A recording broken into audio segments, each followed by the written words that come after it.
Salut à tous. Aujourd'hui on va s'ouvrir ce dual pack, donc c'est un double booster de chez Hasbro. Donc c'est étonnant sur ma chaîne, je dois bien l'avouer, mais il y a une raison derrière ça. En fait j'étais très curieuse des toupies en lien avec la mythologie nordique et en fait j'ai découvert la toupie Fenrir. Si vous n'étiez pas au courant, la toupie Fenrir aurait pu exister sous Shogun Steel, mais en fait elle n'a pas été commercialisée puisqu'en fait l'anime s'est arrêté avant, mais il y a eu un prototype de fait. Je vous le mettrai sur la vidéo si je le retrouve. Et du coup, quand j'ai appris l'existence de la Fenrir sous le système Burst, j'ai voulu me la procurer, au départ en Takara, mais en fait finalement je l'ai trouvée en Hasbro, en dual pack pour 9 balles sur Vinted, donc du coup je l'ai pris. Et ce pack, j'ai beaucoup de choses à dire dessus. Déjà pour faire le tour, en fait on découvre le système et en fait je sais même pas si... En fait je me souviens plus si oui ou non à ce moment-là, donc dans Beyblade Burst Evolution, donc ça correspond à la saison 2 si je me trompe pas. S'il y avait déjà mis un système qui avait été fait, où ils étaient toujours en lien avec Takara, mais ça m'a l'air d'être toujours un petit peu en lien avec Takara. Donc voilà, après Hasbro met toujours des stats un peu aléatoires, mais là-dessus on s'y intéresse pas vraiment. Donc c'est parti, on va s'ouvrir tout ça. On commence l'unboxing par du coup la toupie Jormuntor, donc qui correspond dans la mythologie nordique au serpent de mer qui vadrouille, je crois, dans les mers de Midgard, mais je m'en rappelle plus exactement, mais en tout cas c'est le serpent de mer. Et là, et ma difficulté, c'est que je ne comprends pas pourquoi il est en lien avec Fenrir. On en parlera tout à l'heure de l'histoire de Fenrir, mais du coup, Jormuntor, euh, voilà, c'est le serpent de mer qui va ensuite créer réellement le Ragnarok par la suite. Il est accompagné d'un disque bien petit, par contre, pour le coup, je me rappelle plus à quel point les pièces pouvaient être petites maintenant que je suis habituée au système DB. Et d'un driver. Donc le disque est très ovale, donc entièrement stamina. Il est hyper lisse et par contre il a un petit move là, on aime bien. Mais du coup il est entièrement stamina. Et du coup, Jormuntor est très arrondi aussi et très très lisse, sans plus de surface, etc. Donc on peut très bien se dire que c'est une type stamina aussi. Le driver a un gimmick, donc il a rotation libre ici. Et sa pointe est fine en pointe et en plastique. Donc elle aurait été en métal, ça aurait été encore mieux pour le type stamina. Mais on va se contenter de ça pour cette battle aujourd'hui. Voilà ce que ça donne. Bon, au niveau des couleurs, on n'est pas foufou. Et par contre, au niveau du burst, on est juste... je pense que ça va burst en 10 secondes. Pour le coup, là... voilà ce que ça donne pour celle-ci.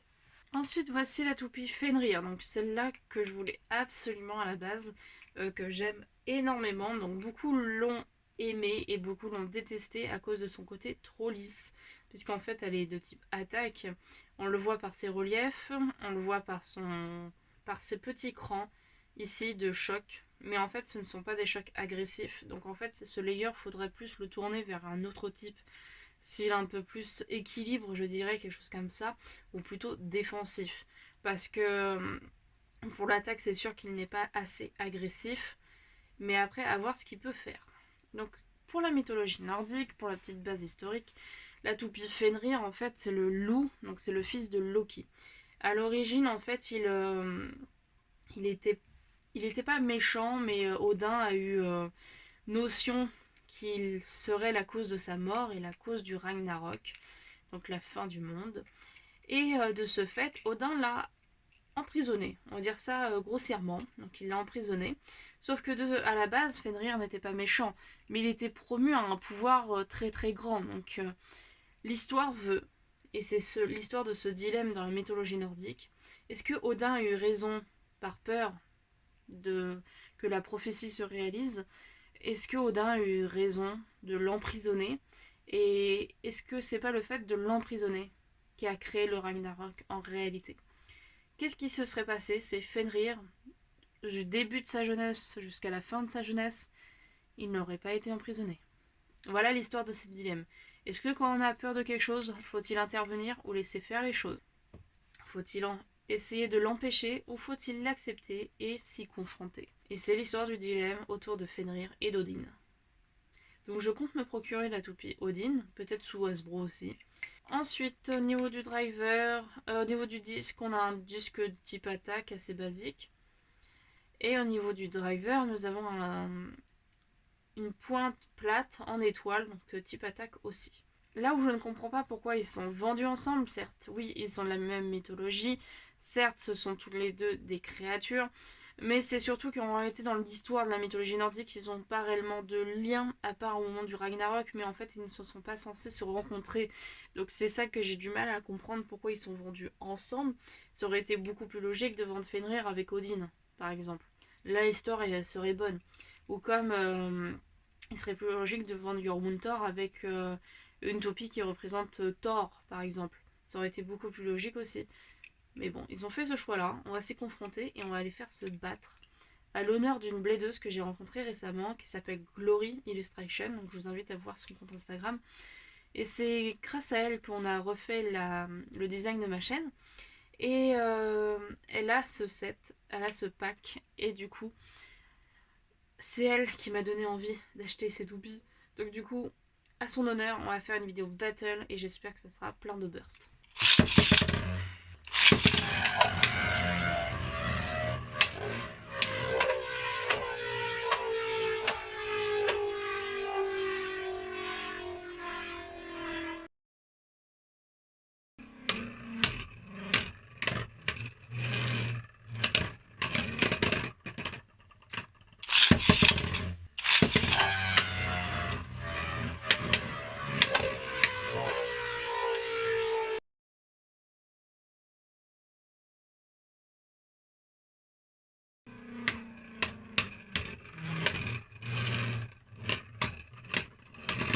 Ces deux premières battles, on remarque quelque chose d'assez flagrant. C'est que déjà Jormungandr va choper le centre, type endurance, on s'y attendait. Elle a une plutôt bonne défense, donc c'est pas mal. Par contre, c'est vrai que Fenrir, étant trop lisse, va sans doute chercher plus à aller vers le centre que se garder son rythme d'attaque, surtout qu'elle part très très très vite en endurance finalement. Et c'est ce qui lui porte défaut, c'est son layer, puisque sur les touches d'endurance, sur les dernières touches d'endurance, le problème qu'il va avoir, c'est qu'elle n'a pas du tout d'assez, elle n'est pas du tout assez agressive pour pouvoir endurer les chocs face à Jormungandr, et du coup Jormungandr va forcément gagner sur un point de vue défensif.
Bon, la phase de test est finie. Du coup, là, on va partir sur une battle avec le système de points. Du coup, que vous voyez normalement sur le côté. Donc, du coup, Fenrir sera en bleu et Jormungandr sera en rouge. Ça sera une game à peu près en 5 points gagnants, je pense. Ça serait pas mal.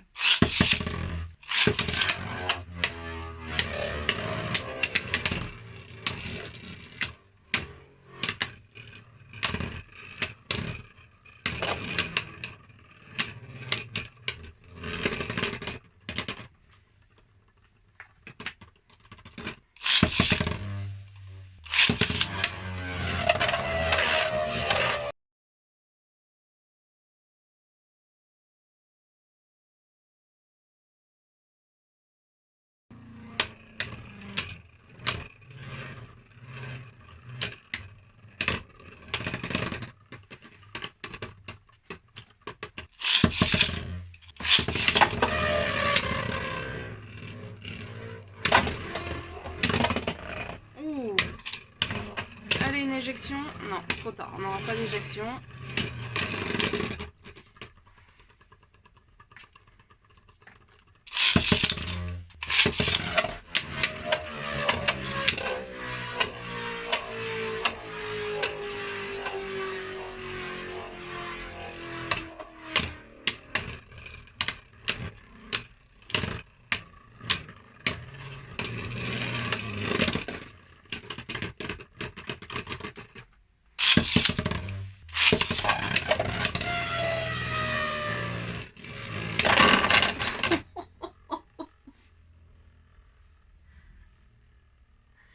Ok.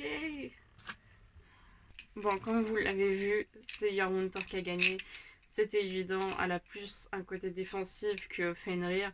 Et Fenrir est trop lisse. Donc je pense que Fenrir, faudrait revoir son combo de base pour plutôt la faire en toupie style endurance. Ou plutôt style équilibre. Parce qu'en termes de défense, elle est trop lisse. En termes d'attaque, elle est trop lisse. Et Yormuntor, par contre, elle est excellente en défense. Je pense que c'est pareil, Yormuntor, on pourrait en faire une toupie défense par excellence. Donc voici pour aujourd'hui. J'espère que cette vidéo vous a plu. N'hésitez pas à me dire ce que vous en avez pensé en commentaire. Et on se retrouve dans une prochaine vidéo. Tchuss!